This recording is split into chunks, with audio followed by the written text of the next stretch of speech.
پہلا سوال میرا ان حضرات سے، اس پہ کلپ بنا کے چلا دینا، آج میں تھکا ہوا ہوں، ذرا صحیح صحیح باتیں کر رہا ہوں تھکا ہوا ہوتا ہوں نا تو بعض دفعہ صحیح صحیح باتیں بھی ہو جاتی. پہلی بات جو یہ کہا کریں نا اہل حدیث، حضرت عمر کا یہ سیاسی فیصلہ تھا، سے بولو یہ بتاؤ یہ سیاست ہے یا تحریف ہے دین میں؟ قرآن بار بار کہہ رہا ہے لیما تحرم ما احل اللہ لک، جس چیز کو اللہ نے حلال کیا اس کو کیوں حرام کر رہے ہو؟ یہ شہد کے بارے میں ہے کہ نبی نے قسم کھا کے شہد حرام کر دیا تھا، حالانکہ وہ ہمیشہ کے لیے حرام نہیں ہوا تھا. اور یہاں بیوی جو جس کی حیثیت شہد سے زیادہ ہے وہ ہمیشہ کے لیے حرام ہو رہی ہے حضرت عمر کے فتوے پہ. اور کمال کی بات ہے وہ صحابہ جو حضرت عمر کے ایک جوڑے پہ اعتراض کر رہے ہیں کہ یہ جوڑا آپ کے پاس اتنا لمبا کہاں سے آ گیا، مال غنیمت میں تو اتنی بڑی قمیض کسی کو ملی نہیں ہے، وہ صحابہ اپنی بیویوں کو حرام کر دیا انہوں نے حضرت عمر کے کہنے پہ.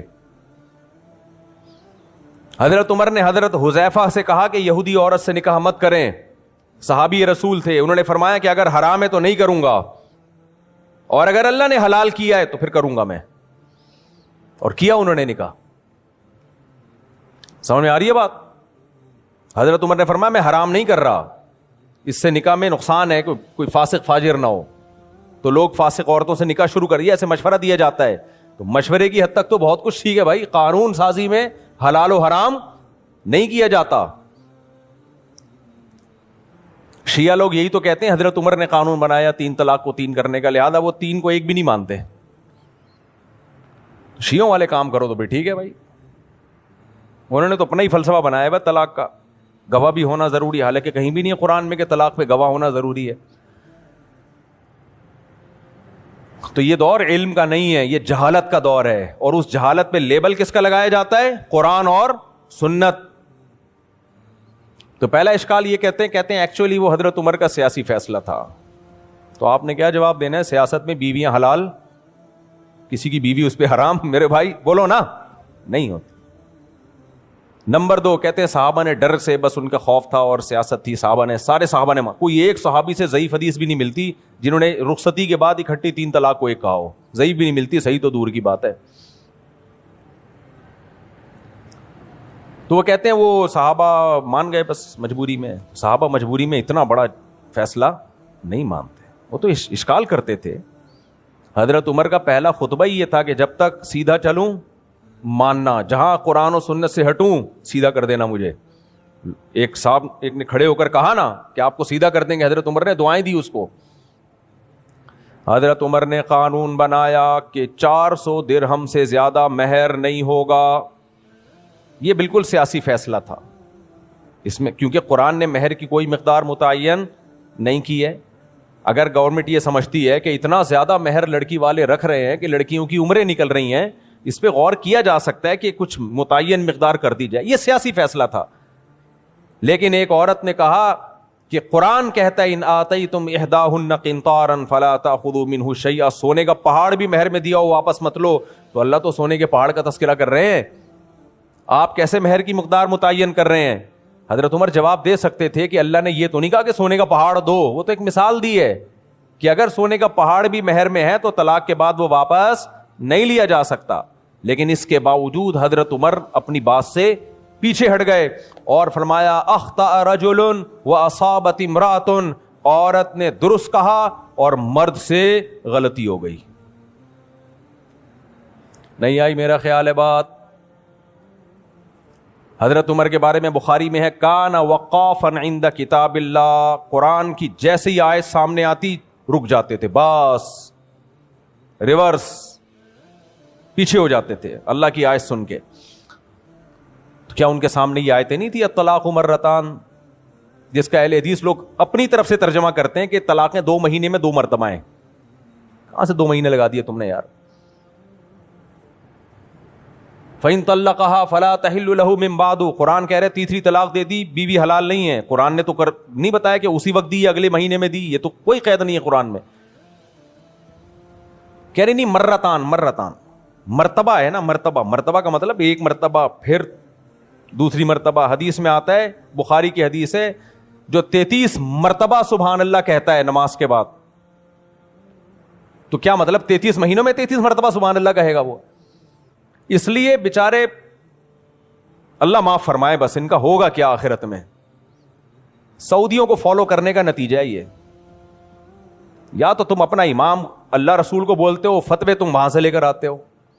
سعودی عرب میں بھی ہر طرح کے علماء ہیں، میجورٹی ان کی ٹھیک ہے، فقہ حنبلی کو فالو کرتی ہے، لیکن آج کل سکہ چل ان کا رہا ہے جو جمہور امت سے ہٹے ہوئے ہیں. یہ تو گورنمنٹ کا کام ہوتا ہے نا، کس کو آگے لے آئے کس کو پیچھے لے آئے.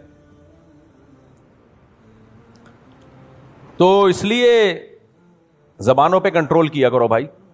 وہ میں اس ٹاپک کو جلدی مکمل کر کے پھر آگے چلوں. کچھ کام غصے میں ہو جاتے ہیں، نارمل روٹین میں نہیں ہوتے. وہ میں نے کچھ بیان تھکاوٹ کے لیے رکھے ہوئے ہوتے ہیں، تھکاوٹ ہوئی تو یہ والا بیان کروں گا میں. تو پہلی بات، سیاسی فیصلہ ہو سکتا ہے یہ ہے؟ نہیں ہو سکتا. یہ تحریف ہے، یہ سیاست نہیں ہے. بیوی کو حلال حرام کر دینا یہ کیا ہے؟ دین میں بدترین تحریف ہے. اور اگر یہ نہیں ہے تو پھر تحریف کسے کہتے ہیں بتا دو بھائی. آج کوئی خلیفہ اٹھ کے بولے ایک بھی نہیں ہوتی تو کیا مان لو گے اس کو؟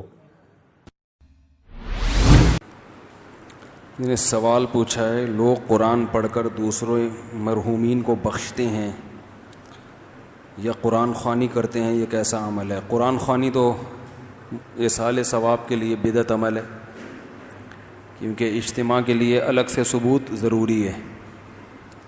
باقی اخپل طریقے سے قرآن پڑھ کے بخشنا یہ فقہا کے درمیان اختلافی مسئلہ ہے. ہم اس کے جواز کے قائل ہیں، اس لیے کہ رسول اللہ صلی اللہ علیہ وسلم نے صحیح حدیث میں میت کے لیے صدقہ کرنے کی اجازت دی ہے. اور جو بھی مزاج نبوت کو سمجھتا ہے اسے معلوم ہے کہ حدیثوں میں اصول بیان ہوتے ہیں جزیات کے ضمن میں. سمجھ رہے ہیں نا؟ صدقہ کیوں ہے؟ اس لیے کہ وہ ایک نیکی ہے، تو وہ اپنے لیے بھی کی جا سکتی ہے اور میت کے لیے بھی. تو فقہا یہ کہتے ہیں کہ اس سے پتہ چلتا ہے کہ نیکی کوئی بھی اپنے لیے بھی کی جا سکتی ہے اور میت کے لیے بھی.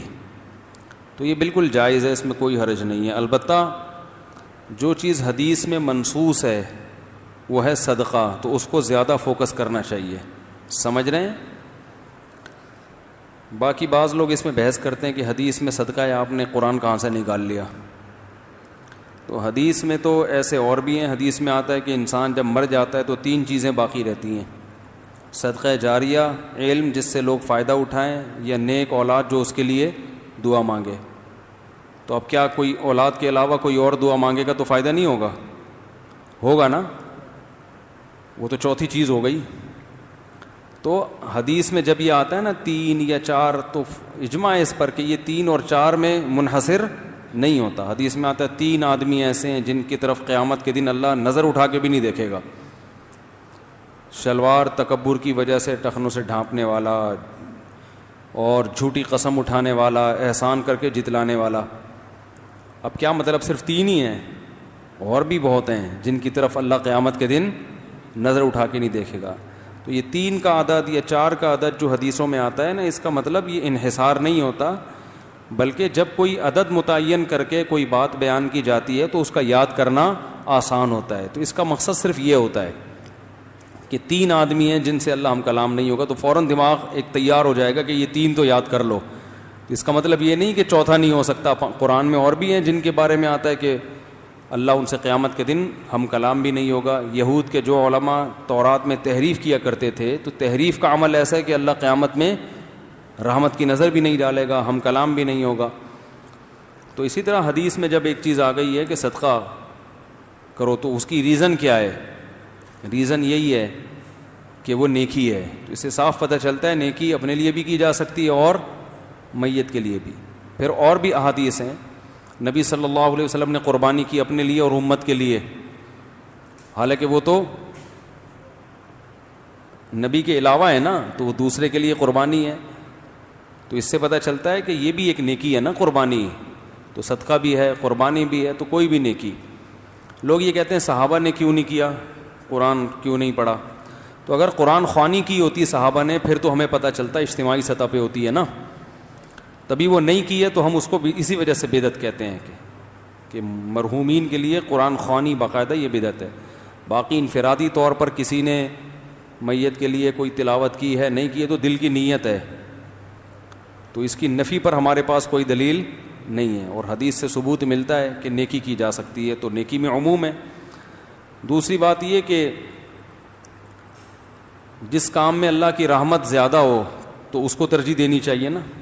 اگر ہم کہتے ہیں میت کے لیے صرف صدقہ جائز ہے تو آپ نیک عمل کو کیا کر رہے ہیں؟ محدود۔ اگر ہم کہتے ہیں کہ صدقے کے علاوہ بھی نیکی جائز ہے تو اس سے نیکی کی لوگوں کو ترغیب ہوگی۔ تو مزاج شریعت کے مطابق بھی دوسرا قول ہے جس میں آتا ہے کہ دوسرے کے لیے کرو، اس بہانے نیکیاں زیادہ ہوں گی، تو اچھا ہے نیکیاں کسی بھی بہانے زیادہ ہو جائیں۔ باقی دوسری طرف بھی بعض علماء گئے ہیں، لہذا اس مسئلے میں شدت ٹھیک نہیں ہے۔